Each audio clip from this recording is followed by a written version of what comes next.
राजस्थान के भरतपुर में उस वक्त बवाल खड़ा हो गया जब एक पिकअप वैन ने एक मासूम बच्चे को कुचल दिया। बच्चे की मौत के बाद गुस्साई भीड़ ने पिकअप वैन को आग के हवाले कर दिया। आप तस्वीरों में देख पाएंगे कैसे पिकअप वैन आग की लपटों में घिरी हुई है। हादसे की जानकारी लगते ही स्थानीय पुलिस मौके पर पहुंचे और गुस्साई भीड़ को काबू किया। बताया जा रहा है कि एक महिला अपने बच्चों के साथ स्कूटी से जा रही थी, तभी एक पिकअप ने स्कूटी को टक्कर मार दी, जिससे स्कूटी पर बैठा 9 साल का अंशु नीचे गिर गया और वैन से कुचल गया। उसकी मौके पर ही मौत हो गई। इसके बाद लोगों का गुस्सा फूट पड़ा और उन्होंने वैन में आग लगा दी। घटना मथुरा गेट थाना क्षेत्र की है। 14 दिसंबर को अंशु का बर्थडे था। ट्यूशन से लेने के बाद महिला अंशु को गिफ्ट दिलाने जा रही, तभी ये हादसा हो गया।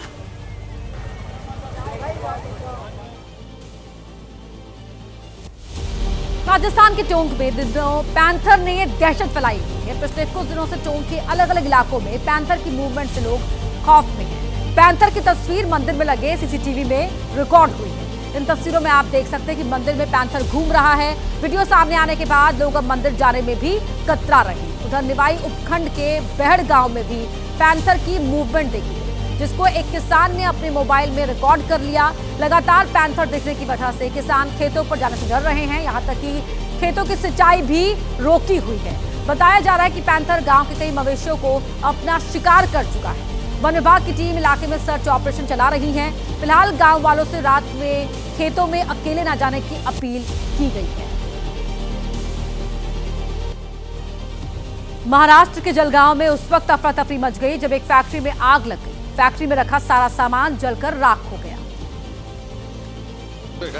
दरअसल जैसे ही आग लगी, पूरी फैक्ट्री आग की लपटों में घिर गई और देखते ही देखते आग इतनी विकराल हो गई कि आसपास का बड़ा इलाका दहशत में आ गया।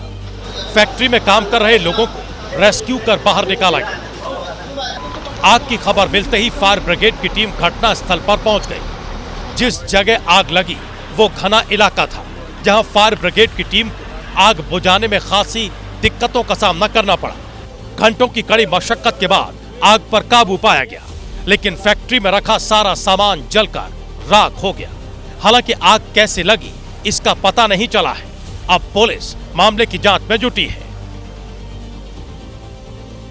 यूपी के बाराबंकी में पूर्वांचल एक्सप्रेसवे पर दिल दहला देने वाली एक घटना। यहां टक्कर के बाद 2 कार में भीषण आग लग गई, जिसमें 5 लोगों की मौत हो गई। एक्सप्रेसवे पर इंजन को ठंडा करने के लिए रुकी वैगनार कार को पीछे से ब्रेजा कार ने टक्कर मार दी। ये टक्कर इतनी जबरदस्त थी कि दोनों कारों में भीषण आग लग गई। घटना देखकर लोगों के रोंगटे खड़े हो गए। आग की लपटें देखकर कोई भी कार के पास जाने की हिम्मत नहीं जुटा पाया और वैगनार कार में सवार एक सिपाही के परिवार की पत्नी और 3 बच्चों की झुलसकर मौत हो गई।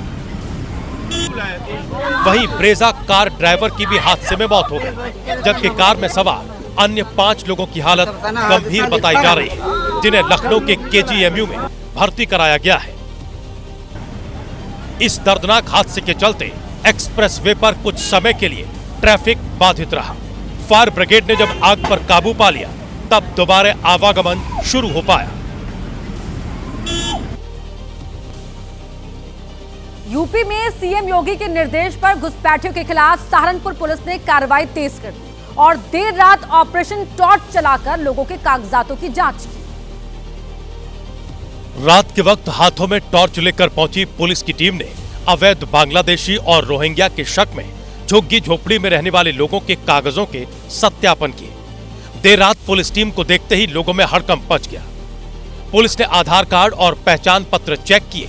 लोगों के मोबाइल फोन की जांच की गई। सहारनपुर, शामली और मुजफ्फरनगर में पुलिस द्वारा वेरिफिकेशन का एक सघन अभियान चलाया जा रहा है। इसमें जो बाहर से आए हुए लोग हैं, जो किराएदार, घरेलू नौकर आदि के रूप में यहाँ काम कर रहे हैं, अथवा जो भी हमारी झुग्गिया झोपड़ी अवैध रूप से रेलवे लाइन के किनारे अथवा हाईवे के किनारे बसे हुए लोग हैं, उन सबका सत्यापन किया जा रहा है। फिलहाल पुलिस को अभी तक कोई भी संदिग्ध व्यक्ति नहीं मिला है। फिर भी पुलिस का ऑपरेशन टॉर्च आगे भी जारी रहेगा। दिल्ली के सावदा की जेजे कॉलोनी में उस वक्त हड़कंप मच गया जब एक नाबालिग युवक की चाकू से गोदकर हत्या कर दी गई और शव को खेत में फेंक दिया गया। बताया जा रहा है कि जिन लड़कों ने हत्या की वो मृतक के जानकार थे। जो मृतक अनिकेत को अपने साथ लेकर गए, और चाकू से गोदकर उसका कत्ल कर दिया। 1 बजे कॉल आता है किसी लड़के का। उस लड़के ने कॉल करके हमको ये बोला तुम्हारे भाई को तो यहाँ पे मार के डाल रखा है पीछे खेतों में। हम उधर गए, उधर से उसको उठा के लेके आए। जैसे ही उन्हें अनिकेत के बारे में पता चला वो उसे लेकर एक अस्पताल पहुंचे, लेकिन तब तक अनिकेत की जान जा चुकी थी। 3-4 लड़के थे उसके साथ जिन्होंने मारा। एक का नाम जीतू है, एक का नाम शिवा है, सोहिल और विशाल। वहीं मृतक के परिजनों का रो रो कर बुरा हाल है। बताया जा रहा है कि हत्या करने वाले सभी आरोपी नाबालिग हैं। हालांकि हत्या किस वजह से की गई इसका पता अभी तक नहीं चला है। सभी आरोपी फरार हैं। अब पुलिस मामले की जांच में जुटी है। ग्रेटर नोएडा के दनकौर में एक मुस्लिम लड़की ने अपनी मर्जी से एक हिंदू लड़के से शादी कर ली। लड़की ने अब अपने परिवार से जान का खतरा बताते हुए पुलिस से सुरक्षा की गुहार लगाई। हिंदू रीति रिवाज से शादी हुई, विधि विधान से मंत्रोच्चार हुए। 7 फेरों के बाद राहुल और आयशा हमेशा के लिए एक दूजे के हो गए।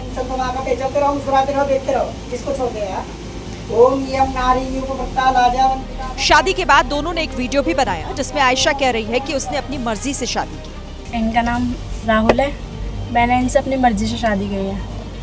इनके घर वालों का इसमें कोई हाथ नहीं है, मैंने अपनी मर्जी से इनसे शादी करी है। आयशा का ये भी कहना है कि परिजन इस रिश्ते से नाराज है और उसे और उसके पति को जान का खतरा है। लगातार मिल रही धमकियों से दोनों दहशत में हैं। और बात करते हैं तमिलनाडु के कोयम्बटूर की, जहां से हैरान करने वाला मामला सामने आया है। इरोड जिले में हाथियों का एक झुंड अचानक ही खेत में घुस आया और उसके बाद उनको भगाने के लिए जो तरीका अपनाया गया वो अब सवालों के घेरे में। जैसे ही हाथियों का ये झुंड गन्ने के खेत में पहुंचा तभी खेत पर काम कर रहा किसान आग बबूला हो गया। किसान जिस ट्रैक्टर से खेत की जुताई कर रहा था उसी ट्रैक्टर से उसने हाथियों को खदेड़ना शुरू कर दिया। किसान हाथियों को तब तक खदेड़ता रहा जब तक वो पूरी तरह से भाग नहीं गए। हालांकि वो तो गनीमत रही कि हाथियों ने पलटवार नहीं किया, नहीं तो जान माल का बड़ा नुकसान हो सकता था।